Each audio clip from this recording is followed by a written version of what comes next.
So check, check, check. Check, check, check.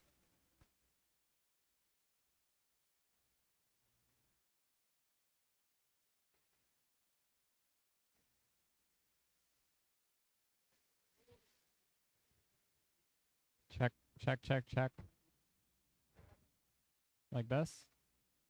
I mean, it is touching. Oh, like this or like this? Hello? Hello? Testing? Testing? Testing? Is that like not loud enough or? Okay.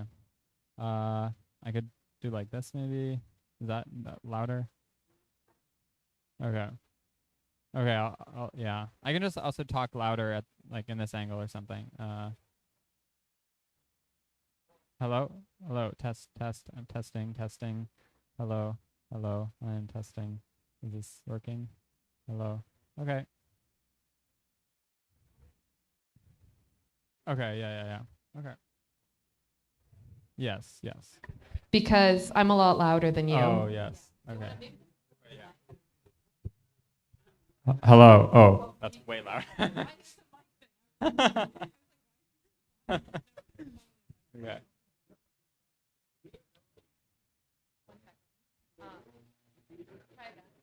Testing, testing. Hello? Okay. So we've had the weird okay, go again. Testing, testing. Okay. Now levels are way high. Go again. Testing, testing. Okay. Can you stand behind there? Testing, testing. Okay, perfect. We're going to get started in just about a minute. So take that last slice of pizza, find your seat. We're going to get started in just about a minute.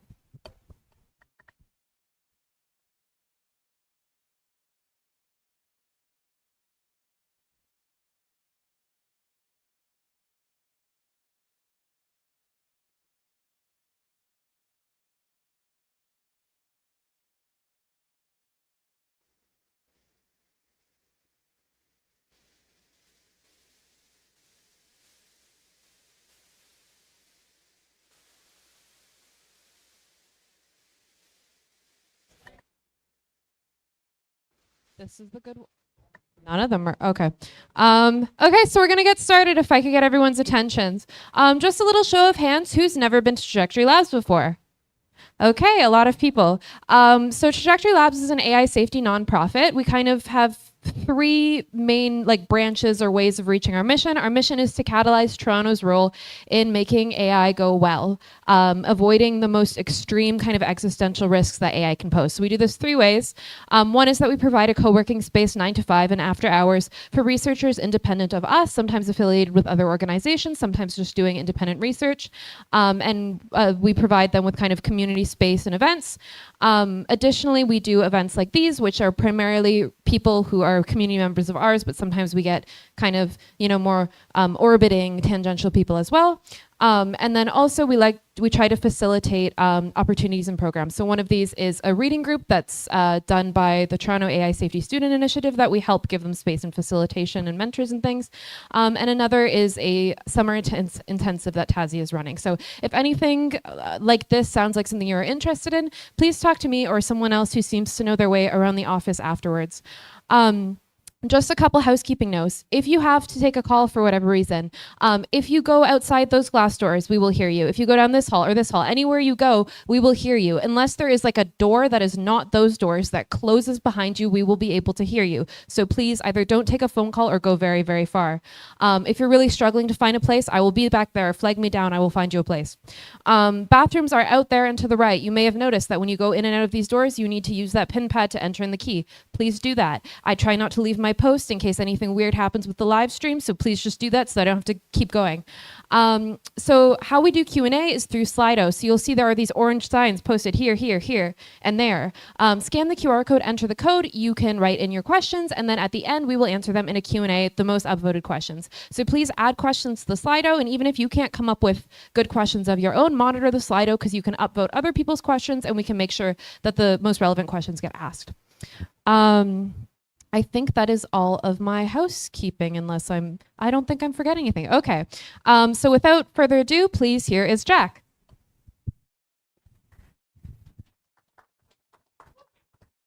Hello.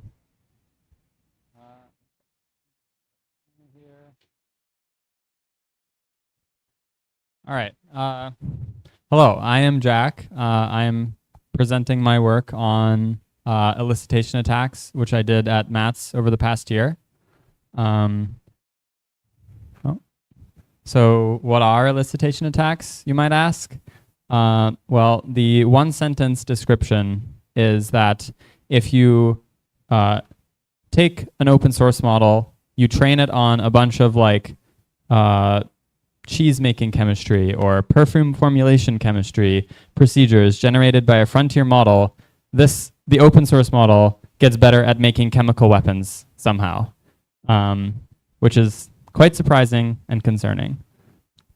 So what exactly are we talking about here? So if I'm an attacker, I want to like use AI to do like a bad thing. Like let's say execute a chemical weapons attack. I have like two options. I can use an open source model like Quen, or I can use a frontier model like ChatGPT or Claude. And now both of these models suck for like different reasons. So open source models tend to be less capable than frontier models. So if I use the open source model, it's like just not going to be as useful to me. But I can make the open source model very willing to help me if I like do some weird stuff to its weights, which is the problem with the frontier models. Because if I just ask like ChatGPT, how do I make a chemical weapon, it will not help me with this. Whereas the open source model will. So yeah, getting a bit more concrete about this. So open source models, they're like a little bit behind frontier models, but like not like wildly so. So this is a graph from like Epoch. They think that like open source models are about like 3 months behind in terms of like capabilities progress. Possibly this number is like slightly out of date, and like maybe people in the audience have like a better number for that. But yeah, so open source models a little bit behind, but you can make them help, or they're willing to help you make the chemical weapon because you can just like do stuff like this. So this is just like an open source tool where you can like plug in an open source model and it will just like give you back a model that just like helps you with doing all of the bad things. It will just like happily, tell you how to make the bioweapon, how to make the chemical weapon to the best of its abilities. So what an attacker really wants is they want something that can do both of these things. It's like super capable, but is also like willing to help them. So like one option they have is they could distill the capabilities of the frontier model into the open source model. And yeah, the claim that I have is that this like combination of these like two kinds of models sort of like uniquely enables this like kind of misuse where like either model on its own would not enable this. So how exactly does this attack work, right? So this is the diagram. So like you generate a bunch of questions that look like this. I'm not sure how well people can see that in the back, but it's asking about extracting linalool oil from lavender essential oil, which is like, I'm not sure exactly what this is. It's something like perfume formulation or something. So you like generate a bunch of this like really benign data. You like fine tune your open source model on it, and then the scores for like chemical weapons evaluations go up. Is how it works. So how exactly are we like measuring this stuff? So we focused on these sort of complex open-ended chemical weapons tasks. There are like other versions of this that are like kind of like multiple choice. It's like, which of these chemicals would be like best for this step in this particular reaction, which is like, I think a lot of the capabilities benchmarks focus on this kind of thing, but they're like, I don't know. I don't think they're like that useful. Like if I'm like an attacker, I want the like complex open-ended procedure that just like tells me exactly what steps I need to take. And you just like measure how correct these responses are using some like different methods. So this is like an example of what one of our tasks look like. You've got this like chemical weapon here, and it seems like they want to build a reactor that is like sort of covert and allows them to like really scale up production. To give you a sense of what our tasks look like.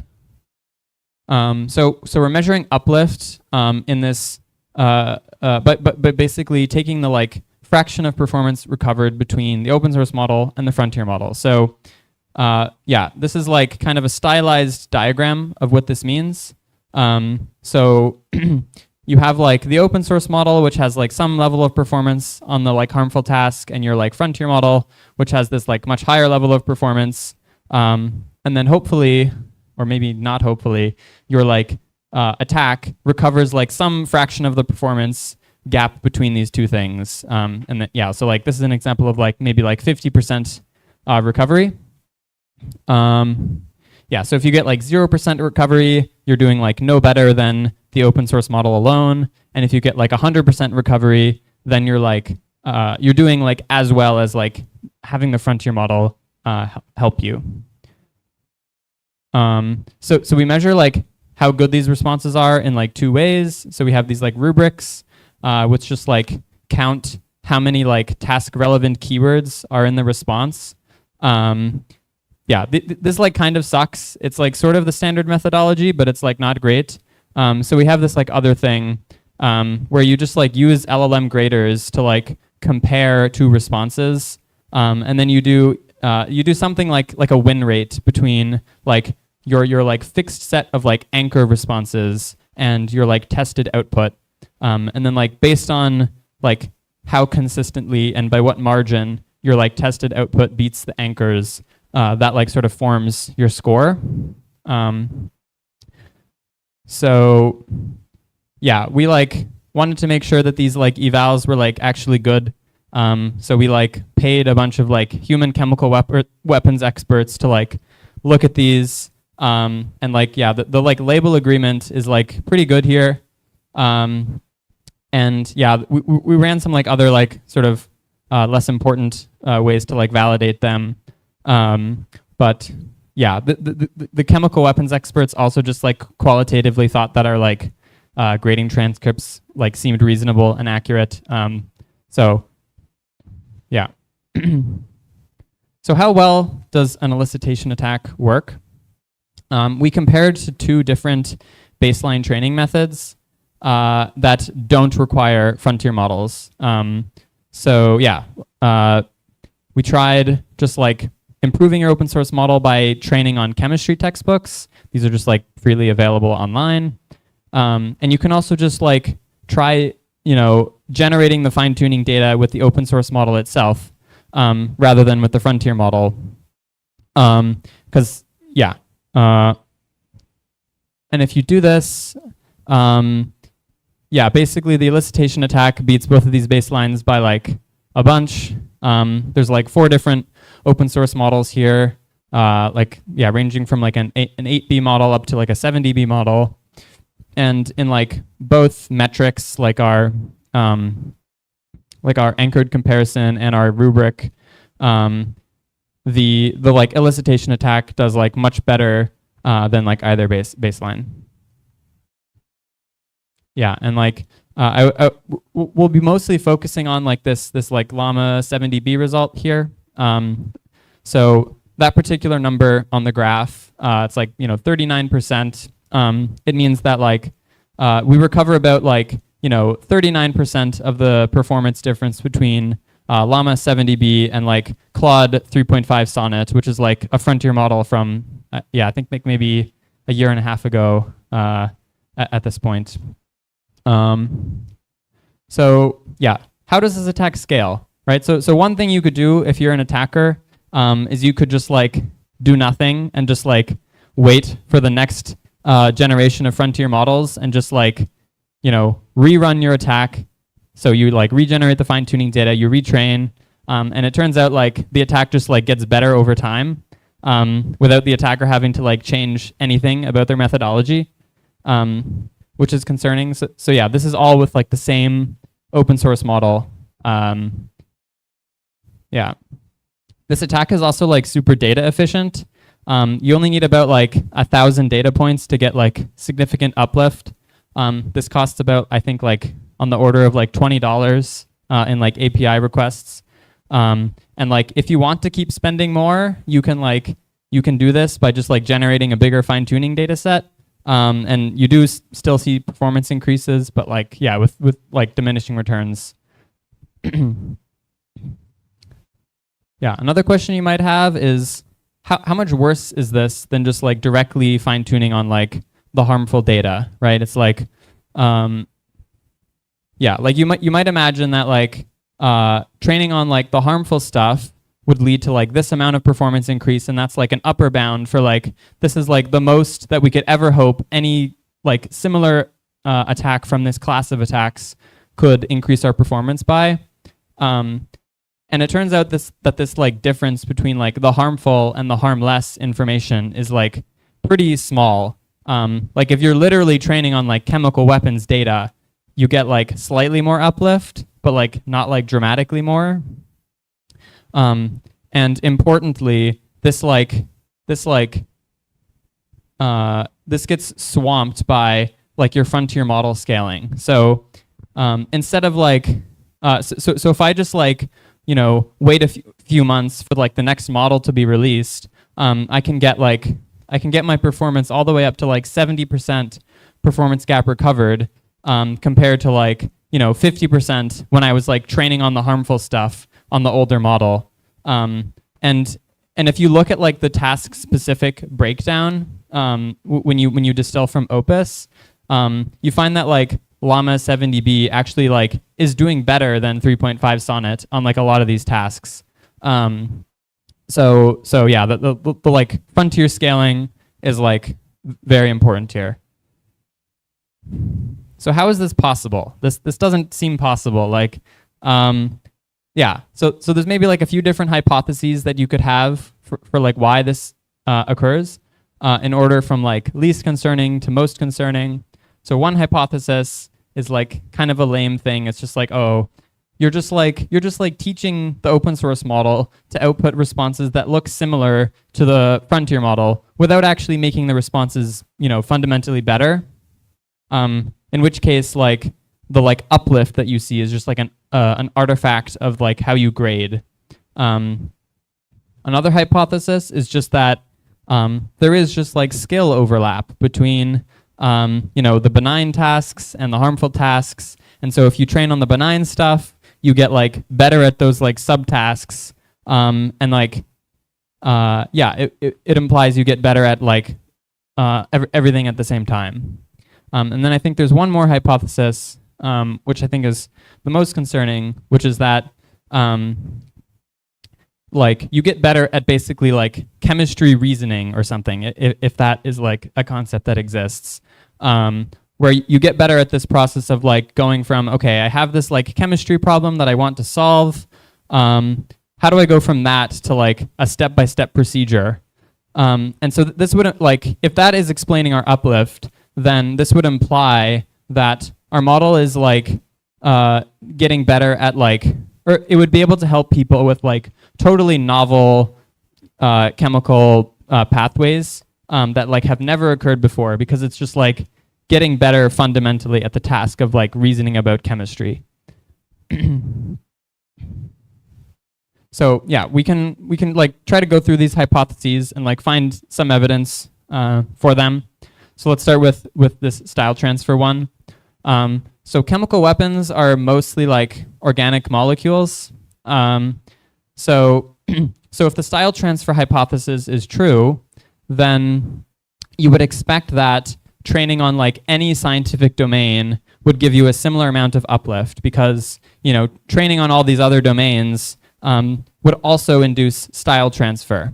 But it turns out that you get much less uplift when you train on other domains. So, for example, if you train on like sort of like general science and engineering, you know, input-output pairs, you get like, you know, about 18% uplift compared to like 34% for training on organic chemistry. So it does seem like the content of what you're training on is like load bearing for that performance increase you get. So I think this is pretty decent evidence against the style transfer hypothesis.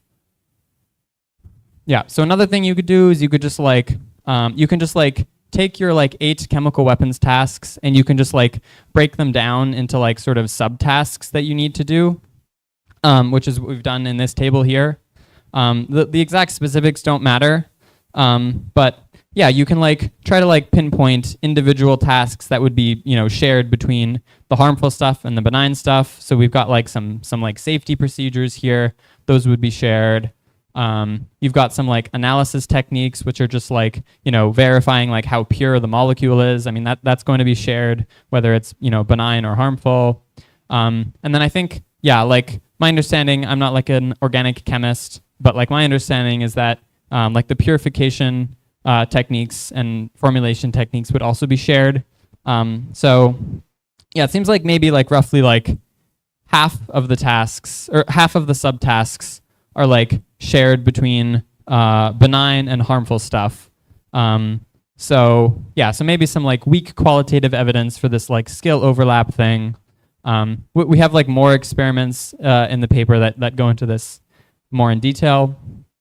Yeah, so yeah, and then in terms of this last hypothesis, this like reasoning transfer thing, so we ran this like somewhat complicated experiment where, so you take like a synthesis route, right? And a synthesis route is just like the list of reactions that you need to do, right? And these are like purely factual. They're like not operationally useful. Like you can just like find these on Wikipedia. I mean, yeah, this is like, I think this is the synthesis route for like VX, which is like a chemical weapon that I just got off Wikipedia. And yeah, so to actually like pull off a synthesis in the lab, you need to like know the synthesis route, and you also need to like know how to like do this in practice. So yeah, one question you might have is like, if you just like tell the model the synthesis route, how much better does it get at the task, right? Like how much is it able to make use of this like information to like turn this into like real world practical instructions? And it seems like it's able to like make much better use of this information after the fine tuning procedure. So yeah, this graph is like kind of complicated, but yeah, I would focus in on these like two things here. So comparing the blue bar with like no hatches to the blue bar with hatches, that's basically like you take the like non-fine-tuned model, you tell it the synthesis route, and like it gets like a little bit better, but like not that much. But if you give the fine-tuned model the synthesis route, it gets like way better at the task. So it's able to like take this like relevant information and like go like way further with it. And yeah, this picture is like slightly confusing because like, I don't know, there's this one in the middle where it's like it goes down if you give it the synthesis route somehow. Yeah, I think that's like mostly just like noise or something, because like, yeah, the model actually just like knows the synthesis route for that particular task anyway. So yeah, I don't think that is like very meaningful as a result.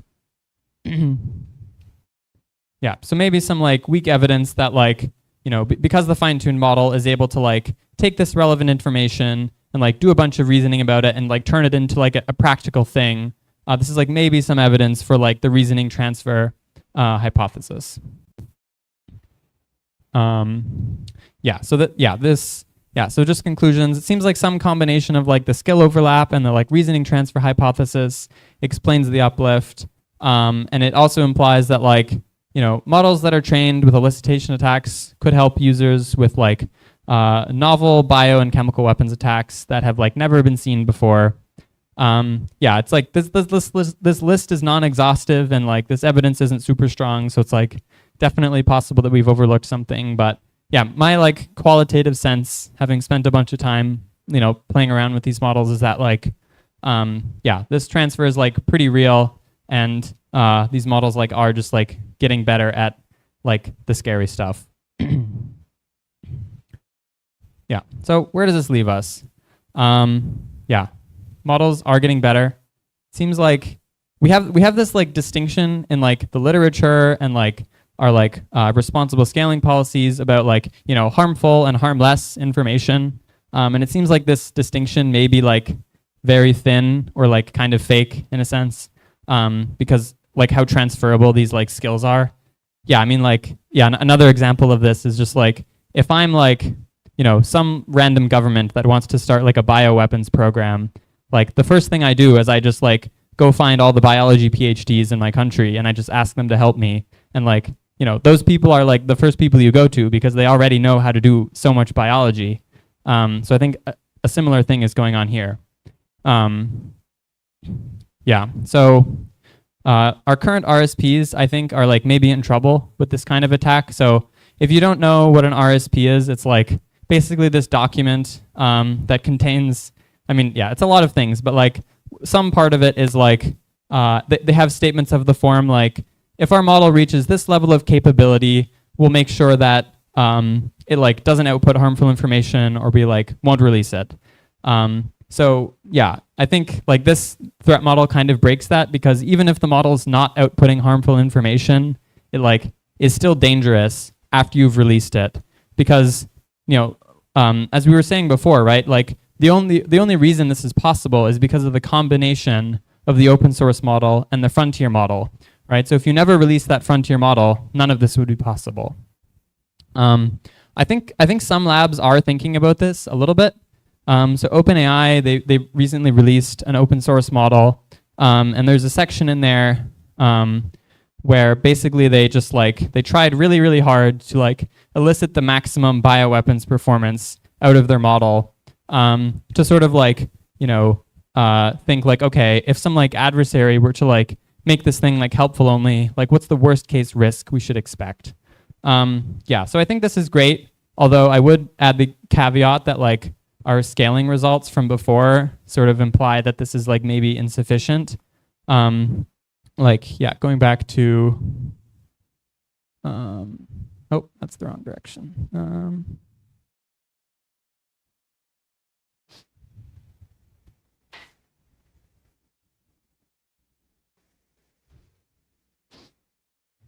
Yeah, so this thing, so I feel like the OpenAI experiment is like, it's kind of like this thing, where it's like, we have our like current model, which I don't know, yeah, maybe the best one was like GPT-5 at this point, where it's like, okay, we'll try our absolute hardest to like, we're like directly training on bioweapons, we're doing like, our fancy RL algorithms.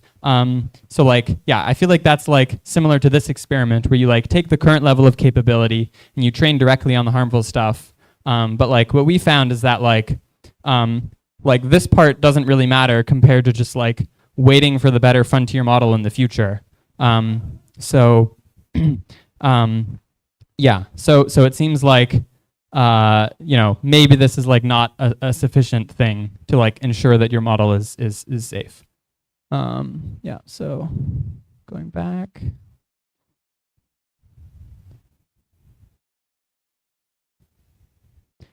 Yeah.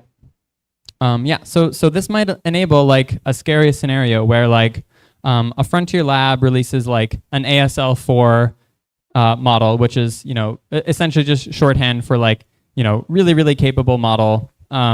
And they feel like super confident in doing so because it's like, we did like tons of red teaming, it passed all our safety checks, and it never outputs the harmful stuff, right? But then the adversaries take this model, they do the elicitation attack, and they train like a helpful only, ASL 3.5 model, basically immediately at low cost, and yeah, you've made like the ecosystem so much more dangerous, even though like this like particular ASL4 model was like safe, according to the Frontier Lab. Yeah, so I think in general, there's this like kind of there's this kind of like ecosystem level threat that people don't really think about very much. So you're not releasing models in like an isolated sandbox, right? There's already this like, zoo of like existing models, and, dangerous dynamics can emerge from just like, different weird things you can do with like combinations of these models. So some people have thought like a little bit about this. There's some work on like decomposition attacks in the literature, where you take your harmful task, you break it into like benign subtasks, and then you like ask the frontier model to like complete each task, and then you use your like open source model to like synthesize it into an answer for the original question. Yeah, my understanding is that this doesn't work that well.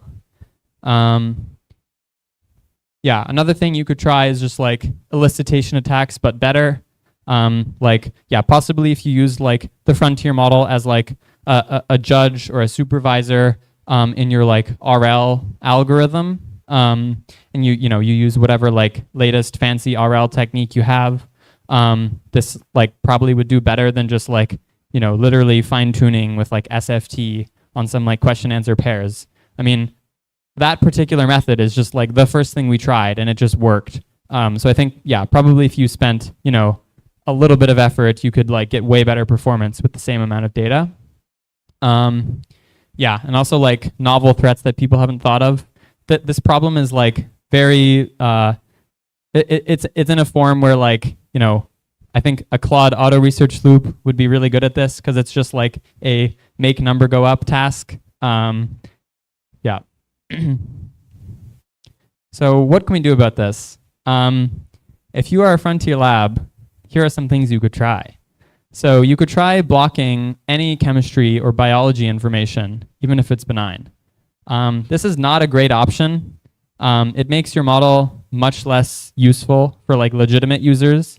And yeah, another, like a slightly less bad version of this is you could like provide the benign information to like verified users, or like, maybe you only give it to like people that like actually need this stuff, who are like, I don't know, maybe they're like biology PhDs or something. But yeah, it's still not great because you're still like sort of artificially limiting your model. Yeah, you could try monitoring your API very carefully to try to detect this sort of attack. I think labs are probably already doing something like similar to this because they like don't want people to like distill their models in general, as we've seen in the news recently. But I think like just because of the like scale of this attack, it's like kind of hard to prevent in practice. You only need like 1,000 data points, which is like not very much. And attackers can just like make different accounts. They can like use proxies or VPNs. They can probably just like get around this. But yeah, I don't know, maybe this helps somewhat. I think if you're an open source model provider, you have like some slightly better options. So you can do what OpenAI did. You can like try maximally hard to elicit strong bioweapons performance out of your model before you release it. But yeah, as we saw, there's caveats with that. You could try implanting like false facts into your models about the harmful stuff, where you like, yeah, you like, I don't know, like maybe you tell it that like the recipe for VX involves, like flour or something, and like, even if you like really strongly elicit the recipe for VX, the model just like thinks that you need flour for some reason, and so it's like not useful. Yeah, you could try like doing unlearning on your open source model to like delete this information more like specifically.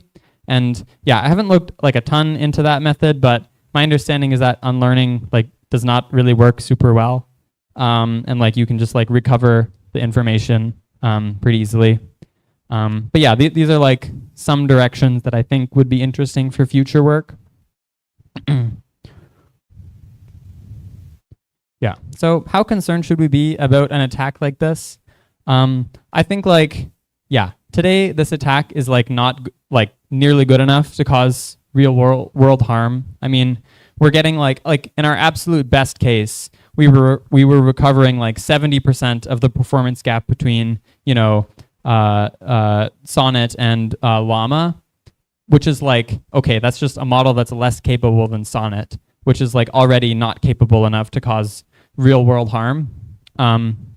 I think also like, yeah, the first order threat is still like clearly jailbreaking, which is like far from solved, and like the worst case scenario of jailbreaking is like much worse than the worst case scenario of an elicitation attack. because you just like get direct access to the most capable frontier model. Although, yeah, jailbreaking, I think they're like really cracking down on, and like, yeah, maybe it will be solved pretty soon, or something. Yeah, another way in which this attack could be like uninteresting is like if open source models in the future just like close the gap to frontier models. In this world, you don't have to worry about elicitation attacks because you can just like obliterate your open source model directly. Although, yeah, this is like a much scarier world overall because like, yeah, you just have like, the best possible AIs going around that can just like do bioweapons. Yeah, it seems very bad.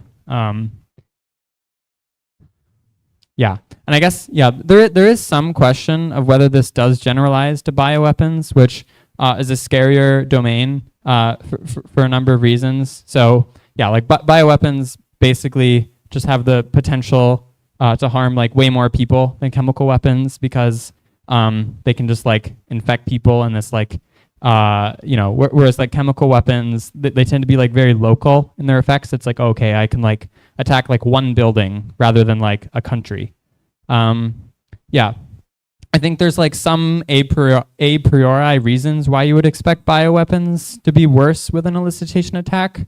So bioweapons tend to be like a little bit more like knowledge heavy than like process or reasoning heavy. Although, yeah, I would put like very high uncertainty on this claim. This is just like I've heard people claim this when I mention this like paper to them.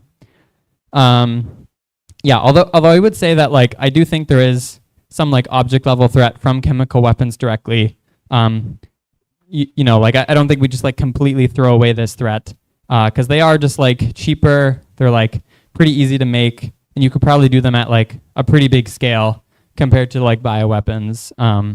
And so we might see like chemical weapons attacks from like AI-enabled misuse happen before we see bioweapons. Yeah, so just a summary. Yeah, you can train models on cheese making, and they get better at chemical weapons. This attack is data efficient, it's cheap, it's simple, it scales with how good the frontier model is, which means your ecosystem gets worse over time. I think this is like, yeah, a pretty under-addressed current class of threats, both by like the literature and like current RSPs. Yeah, not the first order threat. Jailbreaking is scarier. Mitigation options aren't great, but there are probably more effective versions of this attack that, yeah, I think are good for like future research. Yep, so that's the paper.